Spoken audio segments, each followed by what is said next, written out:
Pues yo sostengo que como los cambios climáticos son naturales y los ha habido siempre, el calentamiento global no es un problema.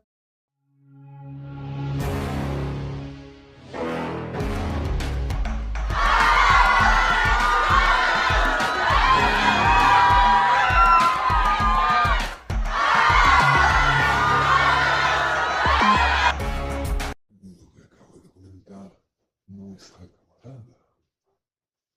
El calentamiento global que se está produciendo ahora mismo no es una cuestión a resolver, puesto que los cambios climáticos son naturales.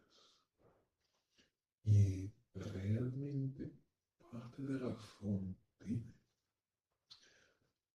El clima es un factor bastante inestable y sus reflexiones nos hacen plantear sobre si la agitación en torno al calentamiento global del siglo XXI es relevante. Pues bien, el objetivo de esta conferencia va a ser de responder el comentario de nuestra estimada camarada y resolver la duda que nos plantea. Antes de nada, podríamos ver por qué se producen los cambios climáticos naturalmente. Estas variaciones suelen ser bastante predecibles y las razones a las que se deben se clasifican en dos grandes grupos. Por un lado, tenemos las causas geográficas y oceanográficas. Pueden ser fenómenos ocurridos en los océanos, como el Océano Pacífico, oscilaciones de su temperatura y presión atmosférica. O puede ser el movimiento de las placas tectónicas y de los procesos en las rocas, entre otras causas que también hace muchos y las veremos poco a poco. Por otro lado, existen diversos motivos astronómicos. Por ejemplo, las variaciones ligeras en la forma de la órbita terrestre, su grado de inclinación y la dirección del eje de la rotación, influyen en la cercanía al Sol y en la cantidad de radiaciones recibidas. Las variaciones astronómicas son cíclicas y estos ciclos normalmente tardan miles de millones de años en pasar.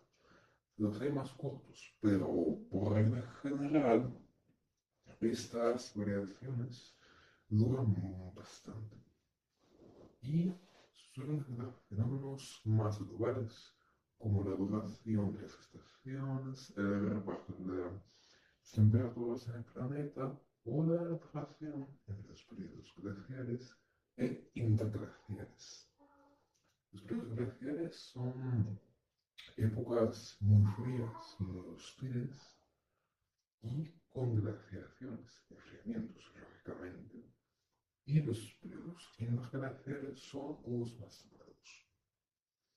En cambio, las alteraciones provocadas por fenómenos geo y oceanográficos normalmente tardan desde un poco más de un año a 3 décadas. Normalmente, que algunos procesos pueden durar millones de años igualmente. Por norma básica, su impacto en el clima global no es tan destacado, residiendo sobre todo en las diferencias entre el verano y el invierno y la amplitud térmica de los distintos periodos del año. Ahora ofrezco ver todas estas razones por separado y empezamos por las causas geo y oceanográficas. Un ejemplo más importante de estas causas son las placas tectónicas, que son diferentes de estos procesos y que son muchísimo más largos. Mejor dicho, el movimiento de las placas tectónicas. Las placas tectónicas son las láminas de litosfera subcorticales, es decir, se encuentran por debajo de la corteza terrestre y se hallan en continuo movimiento.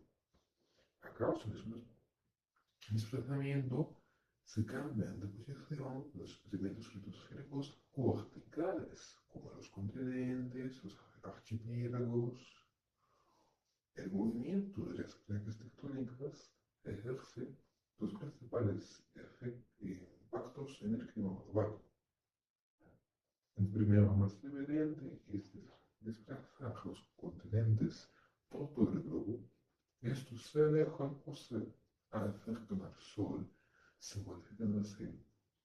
Se les a las aguas de las que disponen la cantidad de las radiaciones solares recibidas varía, es decir, los agentes climáticos cruciales están siendo gravemente afectados. El efecto explicado, obviamente, es mucho más duradero que los procesos geológicos comunes, como ya he dicho. Se toman millones o en ocasiones miles de millones de años. Una otra consecuencia del desplazamiento de las placas tectónicas se agrupa en lo que son las rocas, la orogénesis y la sedimentación, el cambio en las sierras y las cadenas montañosas. Hay una iniciación en la presentación que se refiere a la meteorización. La meteorización es un proceso real en las rocas. Es, grosso modo, su descomposición. Sin embargo, no siempre es la consecuencia de la tectónica de placas. A veces puede tener causas distintas. La orogénesis es el hecho de surgir una montaña.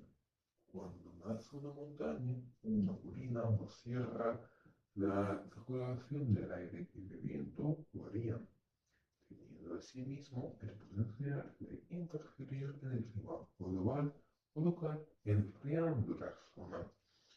Si por contrario una cadena montañosa se disminuye de dimensiones o se destruye, lo que es precisamente la meteorización, el viento y el aire fluirán de una manera diferente. La atmósfera resulta ser un moderador inolvidable. La atmósfera del planeta Tierra hace posible la vida en él, principalmente gracias a su composición. Sin los gases que envuelven la Tierra, no existiría algún organismo vivo. Los gases como el dióxido de carbono, el óxido nitroso, el metano o el hexafluoro de azufre presentes en nuestra atmósfera producen el efecto invernadero, que probablemente ya conocerán en qué consiste. Parte de las radiaciones solares que la Tierra envía al espacio se reflejan a través de la capa de estos gases y se vuelven a irradiar por todas estas direcciones, calentando así el planeta. Si la capa de estos gases, conocidos como gases de efecto invernadero, pasa a ser menos sólida, el efecto invernadero disminuye y las temperaturas promedias caen. Y si la capa, por contrario, se hace más sólida, las temperaturas ascienden. Cabe destacar que los gases del efecto invernadero pueden disminuir o aumentar su concentración por razones totalmente naturales, ya sean erupciones volcánicas, impactos meteóricos, el metabolismo de los seres vivos u otros procesos químicos naturales. Por otro lado, la atmósfera nos protege de ciertas radiaciones solares más nocivas, por ejemplo las infrarrojas o las ultravioletas, y no deja pasar a ciertas partículas también provenientes del Sol, lo que puede alterar su composición, porque las partículas igual pueden quedarse, o B, impide o hace posible que esas partículas impacten el clima. Cabe decir que si el clima por particular llega a perturbar, digamos, la composición normal de la atmósfera, sus funciones se ven alteradas. Y como la atmósfera se altere, la temperatura y el clima en la Tierra también pueden cambiar, dado que la atmósfera es un regulador térmico crucial. Por último, podríamos destacar las erupciones volcánicas. Son nombradas un factor climático, puesto que emiten gases de efecto invernadero. Las causas oceanográficas de las variaciones meteorológicas se concentran normalmente en la presión atmosférica, la temperatura y la circulación de los océanos. Igual que los vientos, las aguas tienen una cierta dirección en la que fluyen. Y si esa dirección cambia, pueden variar los patrones climáticos. ¿Por qué cambian las direcciones de los océanos? Pues puede ser un cambio mutuo por los vientos o una consecuencia de una alteración en la dirección aérea. Es decir, si los vientos en un momento dado fluyen de un modo diferente, puesto que hay vientos que soplan en una dirección, en un eje determinado en algunas zonas. Y si su dirección cambia, la corriente de aguas cálidas y frías también modificará, lo que influye al clima en esta zona. También las reacciones atmosféricas, o por ejemplo su contaminación, o las fluctuaciones de la presión atmosférica, tienen su impacto en el océano, el cual puede generar o no modificaciones del tiempo atmosférico. Un ejemplo representativo de los cambios oceánicos que impactan el clima es el Niño Observación del Sur.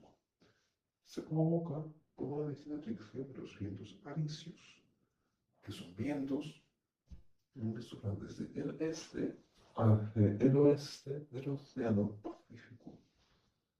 Como se vuelve diferente la dirección del viento, las aguas de diferentes temperaturas también cambian su dirección, dejando una huella significativa en la metodología de las dos zonas del océano.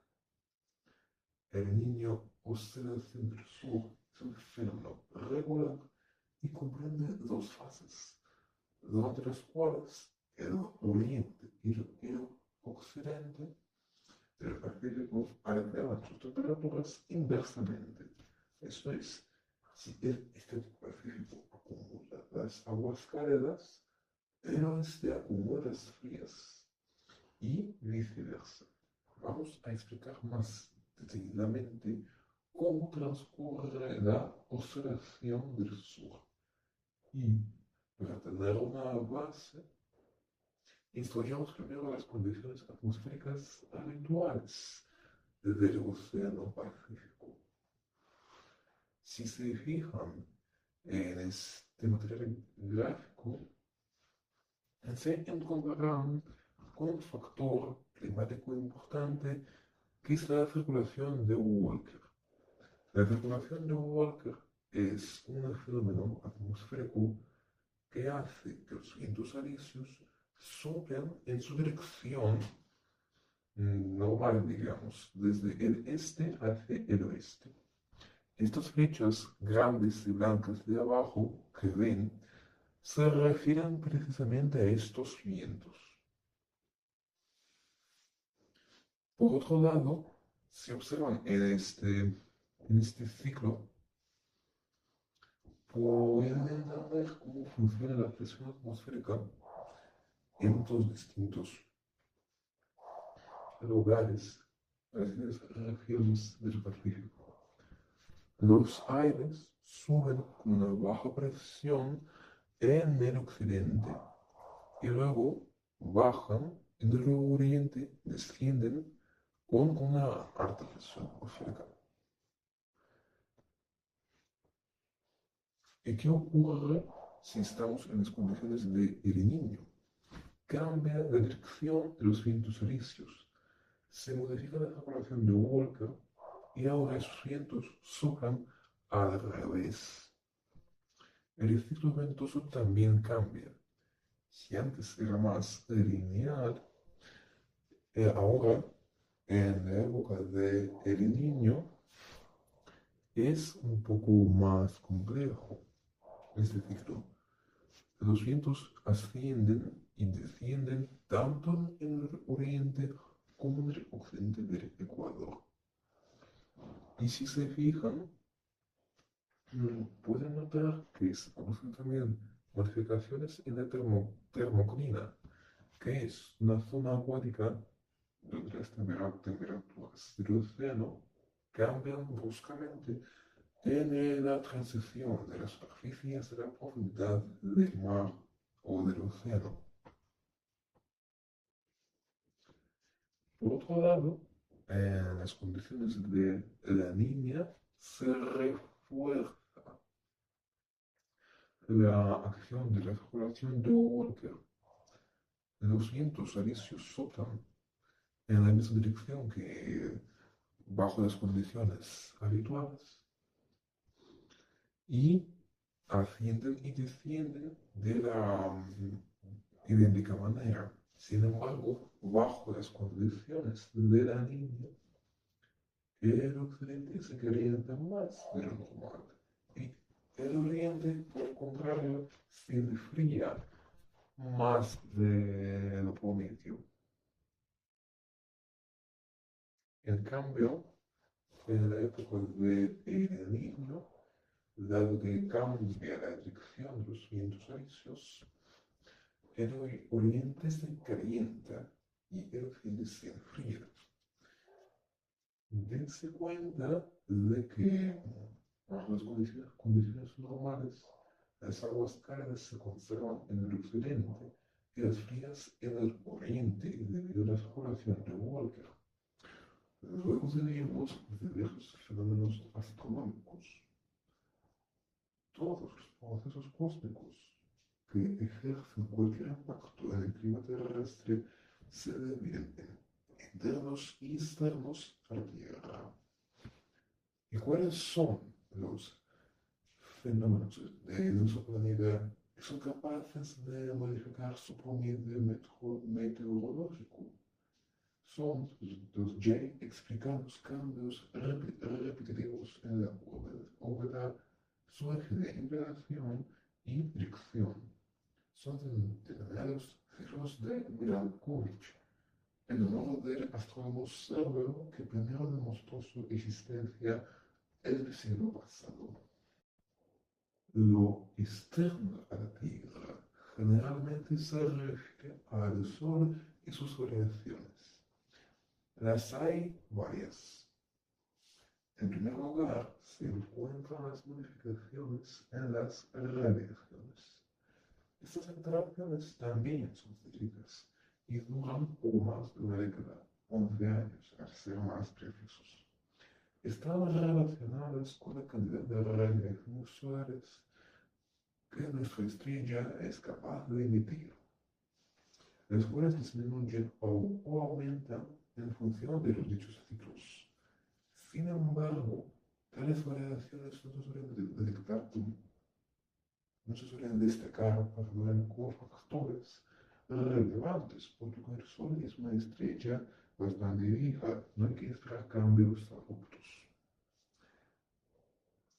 Luego, cabe subrayar los aumentos de la luminosidad solar. La fuerza luminosa que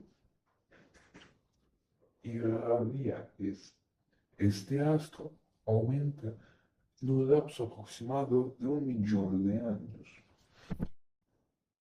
Lógicamente, cuanto más fuerte sea el Sol, mayor cantidad de energía calorífica llegará al planeta. A continuación, podemos hablar de alteraciones en el viento solar y el campo electromagnético del Sol. Afectan a las partículas solares, partículas provenientes del Sol, con las que interactúa la atmósfera terrestre, pudiendo del medio modificar su composición, la de atmósfera terrestre. Dado que nuestra atmósfera es un fundamental regulador del clima, diferencias en lo que la constituye demuestran una influencia más o menos inmediata en la medio. Un momento adicional son las manchas solares. De acuerdo con lo que estableció el astrónomo Maunder en el siglo XVIII, la desaparición de estas coincide con periodos más fríos, hasta equivalentes a una medida de hielo. Desde luego, pues en esa época, 1750, las manchas solares precisamente casi no se observaban, conduciendo a un clima más frío. Esta era se conoce como mínimo de Maunder. Los cambios sí son más duraderos. Ahora mismo estamos en un periodo denominado máximo moderno y no será hasta pasados unos cientos de años que las temperaturas pueden descender debido a las manchas solares. Por último, existen los impactos meteóricos y cometarios. Se trata de eventos astronómicos muy poco frecuentes que suelen desprender cantidades mayúsculas de dióxido de carbono.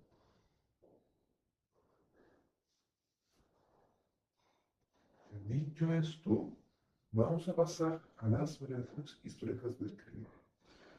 En este apartado, cogeremos la historia climática del planeta de una forma muy general.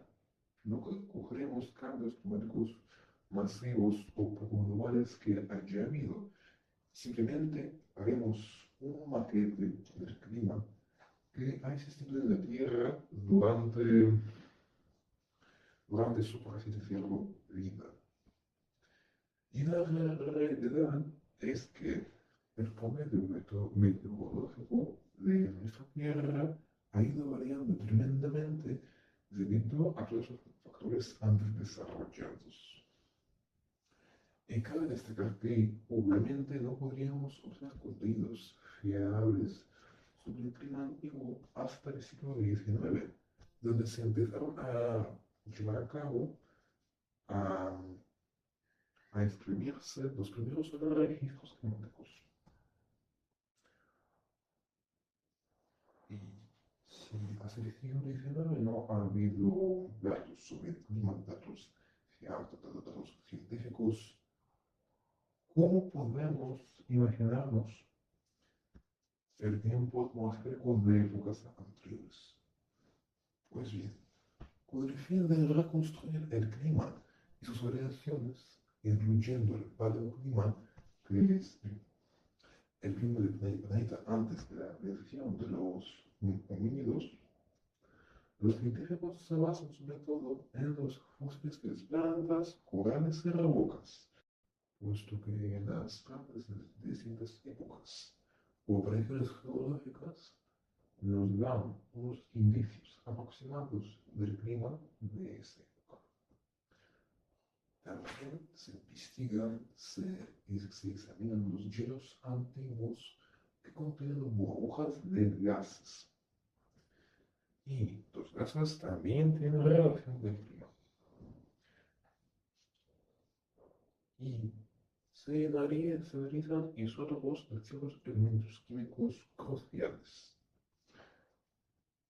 Un isótopo, los isótopos son dos elementos con los mismos átomos, pero con distinta cantidad de neutrones. Todo y todos esos materiales pueden indicar la composición atmosférica de aquellas épocas. El metabolismo de los seres vivos, el cual afecta a los gases del efecto invernadero, o dar indicios, como ya he dicho, sobre los modelos del clima de la época de la que se está hablando. Ahora bien, ¿qué periodos meteorológicos recorrió el planeta? Inicialmente, el globo fue ardiente. La actividad volcánica resultaba hostil. Las temperaturas promedias eran insoportables. Eran tan altas que ningún sabio de hoy en día podría aguantarlas. La atmósfera estaba en su fase elemental y no contenía oxígeno. Este era el tema se conoció como el Hades, en referencia al dios griego de los muertos Hades.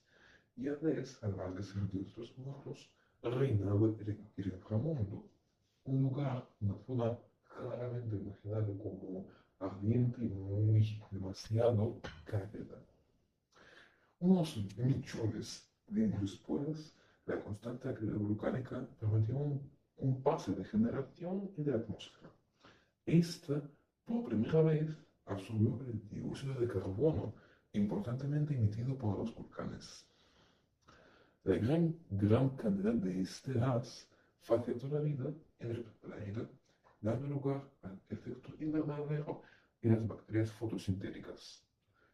Por otro lado, nació el primer océano, dada la fotosíntesis bacteriana. Estos cambios marcaron el inicio del Proterozoico, un periodo húmedo y muy cálido, con algunas que otras glaciaciones al final. Parecido fue el relato siguiente, el Mesozoico. Dada la tremenda actividad volcánica en los principios del Proterozoico, se estaba pasando una situación semejante a la de ahora. El efecto invernadero era muy alto, pese a que las razones son distintas ahora y en esta época. Las huellas de tanto dióxido de carbono hicieron que el planeta permaneciese cálido, disponible de agua líquida y apto para la vida, aunque las radiaciones solares en aquella era no daban ni para una temperatura igual a 0 grados, fenómeno conocido como paradoja del Sol joven y débil. Diversas investigaciones universitarias, como una llevada a cabo por Caitlin Thompson, indican otra posible solución de esta paradoja, residente en la actividad de las bacterias arcaicas. Su función vital dejaba tras sí biomasa que desprendía metano. El metano es otro gas de efecto invernadero y su emisión retroalimentaba la gran eficiencia de este fenómeno que calentaba la Tierra en el Cámbrico, que fue la primera etapa del Paleozoico. En cambio, la era Cenozoica, en la que estamos ahora, es un periodo de glaciaciones seguidos por periodos interglaciares, con clima relativamente cálido. El Holoceno, el periodo actual, es una época interglacial, es decir, que las temperaturas son bastante templadas, aunque tampoco muy cálidas. Cualquier enfriamiento reciente, como la pequeña caída de hielo de la baja Edad Media o el mínimo de Maunder, no experimenta una glaciación y sus causas fueron diferentes. Y vamos a ir a cuestión. Quizá el calentamiento que se está produciendo no es tan suficiente. Ya se sabe que el Holoceno es una época interglacial y todo indica que estamos en un momento cálido. ¿Qué más da si se de los casquetes polares? Total, ha habido épocas en la Tierra donde la Antártida y la Antártica eran trópicos. ¿Cómo puede importar un efecto invernadero excesivo si tuvo antecedentes en la historia? Tal vez simplemente estemos transcediendo a un nuevo era tema más cálido que el Cenozoico, ¿o no? El calentamiento global que se está produciendo ahora mismo tiene orígenes puramente antropogénicos. Dicho de otro modo, es el resultado de la acción humana. Las emisiones de los gases del efecto invernadero, así como de los aerosoles que perturban la atmósfera, son provenientes de la industria de las combustiones, el suministro eléctrico, la agricultura, aunque en menor porcentaje, de los residuos plásticos, etc. Se emiten de miles a cientos de miles de toneladas de los gases de efecto invernadero anualmente, siendo las sumas promedias de millones de toneladas de diversos gases. Aquí pueden ver el porcentaje que emiten distintas esferas de la vida.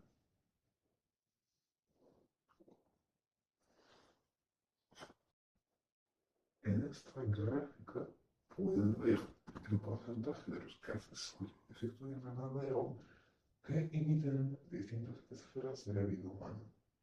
Tengan atención que aquí se cita la Unión Europea, pero hay muchos más países en que emiten gases de efecto invernadero en gran porcentaje.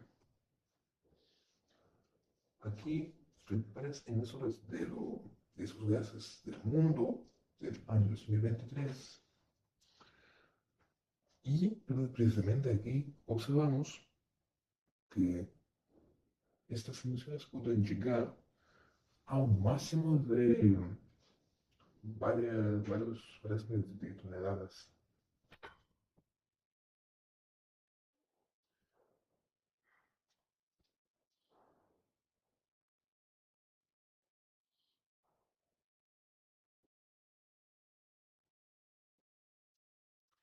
Lo que acaban de ver son unas emisiones que usted en la cabeza. Y como entenderán, la naturaleza no suele segregar tanto dióxido de carbono, tantos gases de efecto invernadero, porque en nuestro planeta normalmente hay un equilibrio en muchos aspectos suyos que permite un buen funcionamiento, incluyendo en los procesos geoclimáticos. Además, en ciertos sistemas climáticos, la- los procesos atmosféricos y otros agentes del clima actúan de una manera determinada que no va a cambiar porque sí. Por otro lado, notemos que las temperaturas anuales van creciendo. Por ejemplo, en este vídeo que he sacado de El Independiente, un periódico digital, ¿vale? Esperemos que se acabe la publicidad. Aquí. En este vídeo se muestran anomalías climáticas desde el año 1880. Y como vemos, desde esta época, el planeta se va calentando poco a poco, incluso en los polos ya principios del siglo XX. Es interesante que en los años 40 el planeta estuvo bastante cálido. Esto podría deberse a la Segunda Guerra Mundial, puesto que las armas, principalmente las armas contemporáneas, emiten bastantes gases del efecto invernadero. Bueno, sigamos viendo y Como notamos, ya en los años 90 el planeta se vuelve naranja hasta llegar al año 2024, en el cual nuestra Tierra podemos decir que supera su medio de calidad, que está enteramente roja, lo que indica unas temperaturas exageradamente altas. Como, como habíamos visto, casi cada año aumentaba el promedio meteorológico. ¿Y qué puede querer decir esto? Que a medida de que mejoran las tecnologías y las industrias, el planeta se vuelve más fogoso, probando la veracidad de un impacto medioambiental humano. Por otra parte, el hecho de crecimiento nos señala la antinaturalidad del calentamiento global de agua. ¿Por qué? Porque los cambios climáticos inherentes son muchísimo más lentos y, aunque los haya abruptos, normalmente una transición climática no es de un año para otro. Las temperaturas no aumentan ni disminuyen en un periodo temporal tan corto. Las transiciones en el clima son más sutiles. Si realmente estamos pasando a un nuevo periodo climático o incluso un nuevo verano, los cines mortales no nos daríamos en cuenta, ya que esas transformaciones se toman millones de años o como como muy poco, unos miles de años. Sin embargo, el cambio climático actual no refleja dicha suposición. El aumento, el crecimiento meteorológico es palpable y acelerado. Asimismo, concluimos que el cambio climático que se está produciendo en las últimas décadas es innatural y representa una nocividad para los ecosistemas y el equilibrio terrestre, ya que todos los seres vivos, entre los cuales están los humanos, se habían acostumbrado a la era cenozoica y sus condiciones.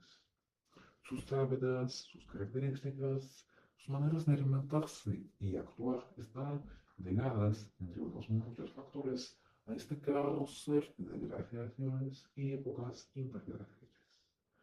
La adaptación sería un proceso de varias generaciones, mientras que el calentamiento global se está produciendo aquí y ahora mismo, teniendo un efecto devastador con tales bases, dado que la vida que nos ha preparado para este cambio eh, tendrá muchas adversidades para sobrevivir. Y aquí acaba esta pequeña conferencia. Les doy gracias por su atención y por seguir haciendo este tema, puesto que el cambio climático no es algo, un que se podría desarrollar en un solo vídeo. También podría ser más estudios para el clima y las reacciones de este clima en general a lo largo de la historia de la Tierra, porque en esta ponencia solamente hemos tocado un retrato general de la historia de la Tierra. Agradezco su apoyo. Eso es todo por mi parte.